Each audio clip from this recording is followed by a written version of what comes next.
If you're tuning in today, it's probably because you are absolutely exhausted from spending your weekends fighting a garden battle you never seem to win. Believe me, I completely get it.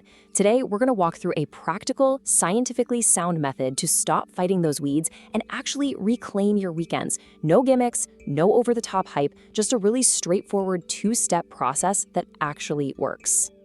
It's the question we've all asked, right? Why do they always come back?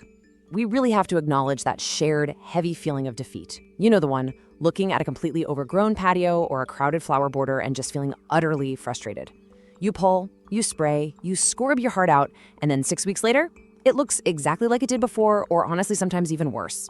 You start to think that maybe weeds are just this permanent tax on enjoying your own outdoor space. But as you'll see, the problem isn't your work ethic, not at all. It's the methods we've all been taught to use.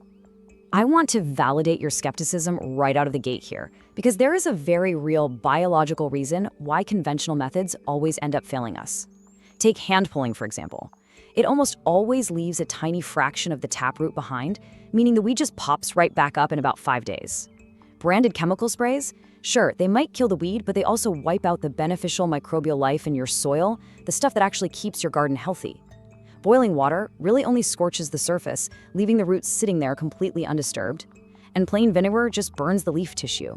It looks super promising for a few days, but the root easily survives. Basically, we're constantly treating the symptom, not the underlying system. Well, this brings us to a neighbor of mine named Margaret. 3 houses down, Margaret has been gardening the exact same plot for over 20 years, and her front border never, literally not once, has a weed in it. When I finally went over and asked her for a secret, she didn't show me some wildly expensive commercial product. Nope. Her 20-year secret is probably sitting right in your kitchen cupboard right now. It's everyday baking soda. Now, I know what you're thinking. It's just baking soda. That sounds way too simple. But understanding the actual biological mechanism is absolutely key here. Baking soda is sodium bicarbonate. So when it lands on a weed's leaf, it does 2 devastating things all at once. Step 1, it sharply raises the pH right there at the leaf's surface, shoving it into a highly alkaline range that plant cells simply are not built to handle. The cell structure literally starts breaking down almost immediately. Then, step 2 is what actually finishes the job. It triggers severe cellular dehydration. It disrupts the plant's internal water balance, pulling moisture out of the leaf tissue way faster than the plant can replace it. It doesn't just scorch the surface like those other methods. It pulls moisture all the way down the stem and deep into the taproot. But here's a really critical distinction we need to make.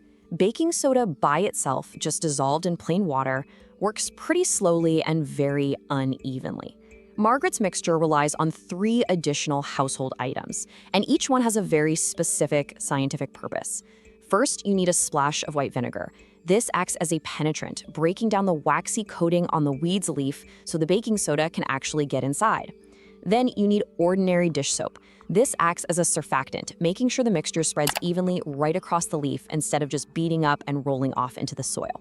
And crucially, you need vegetable oil to slow evaporation. This buys the solution enough time sitting on the leaf to actually finish the job before it just dries out in the summer sun. Okay, moving on to section 1, the exact blueprint, precision measurements for maximum effect. Here is your exact recipe. You might want to grab a pen and jot these down. Start with 1 liter of hot water. You're aiming for around 60 to 70 degrees Celsius. It needs to be just hot enough that the baking soda dissolves completely. Now, stir in exactly 3 tablespoons of baking soda. Make sure it is completely dissolved. You do not want any grit left at the bottom. Once that is perfectly clear and dissolved, gently add 1 tablespoon of white vinegar, then 1 teaspoon of dish soap, and finally 1 teaspoon of vegetable oil. You want to mix this gently. We are not looking for a massive foaming reaction here, just a nice, even blend. Once it's all mixed, go ahead and pour the entire solution into a standard hand pump sprayer. All right, so you've got your mixture. Now we really need to talk about the application, because these few rules are the difference between this working brilliantly and barely working at all. First, only apply this to dry weeds on a completely dry day. Go ahead and check your local forecast right now to ensure there's absolutely no rain expected for at least 24 hours. Rain will just wash all your hard work right down the drain. Second, timing is everything. You want to spray in the late afternoon or early evening. Never ever spray in the middle of a hot sunny day, because that direct midday sun will just evaporate the solution way before it penetrates the leaf. Finally, adjust the nozzle on your sprayer. You want a direct stream, not a fine mist. You need to really soak those leaves. I need to pause right here and give you a very honest warning. This mixture is entirely non-selective.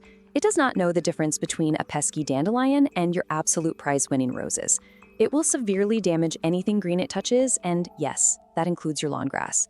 So if you're treating weeds near your flower beds, borders, or grass edges, you absolutely must shield your nearby plants. Grab a piece of cardboard or an old plastic sheet and physically block your good plants while you spray the weeds. Please, do not skip this step. Now, if you apply it safely and correctly, here's the exact timeline you can expect. Let's manage our expectations here. This is not an instant, harsh chemical burn. It is a thorough, root-deep process. Within the first hour, you're going to notice a faint white residue on the leaves. That is totally normal. It just means the baking soda is sitting right where it needs to be. By day 3, you'll see the leaf edges start yellowing and curling inward. And by day 7, the weed is fully dead. If you dig gently at the base, you'll find the taproot has gone completely soft and lifeless.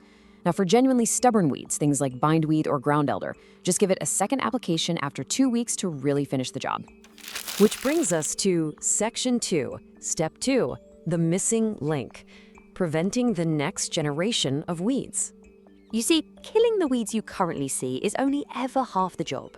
The reason gardens like Margaret stay clean for 20 years instead of just a fortnight is all about what happens after the weeds are gone. We have to prevent the next generation. Let's break this down by area. For your borders and vegetable beds, once those dead weeds are cleared away, you must protect the soil. Lay down 5 to 7 centimeters of bark mulch or straw. The absolute crucial point here is that this completely blocks the light. Weed seeds are sitting in your soil right now, just waiting for a tiny little bit of sunlight to germinate. If you block that light with a thick layer of mulch, you stop the next generation before it ever even gets the chance to start growing. Now, what about patios and paths? This is the little detail that truly transforms patio maintenance. Once you've cleared the cracks, get your hands on some dry sand and some dry baking soda. You want to mix them at a ratio of 8 parts sand to 1 part baking soda. Then, simply brush this dry mixture straight into the gaps and joints of your patio slabs. What this does is create a slightly alkaline, low-moisture environment right in the cracks. Most weed seedlings simply cannot establish roots in an environment like that. Just one application of this dry sweep typically lasts a full season. Let's look at the real payoff here, because this is where you actually reclaim your time. If you use conventional methods, pulling, boiling water, temporary chemical sprays, you might spend a grueling 40 hours a season on your hands and knees fighting weeds that just keep coming right back.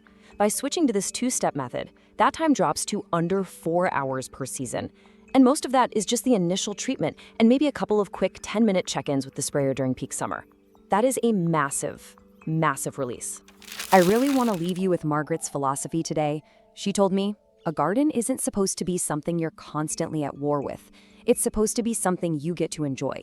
If you've been fighting your patio and your borders for years, I really hope that lands with you as nicely as it did with me. It is time to put the heavy tools down, stop fighting the symptoms, and actually just enjoy the outdoor space you've worked so hard for. So I have a quick question for you to end our time today.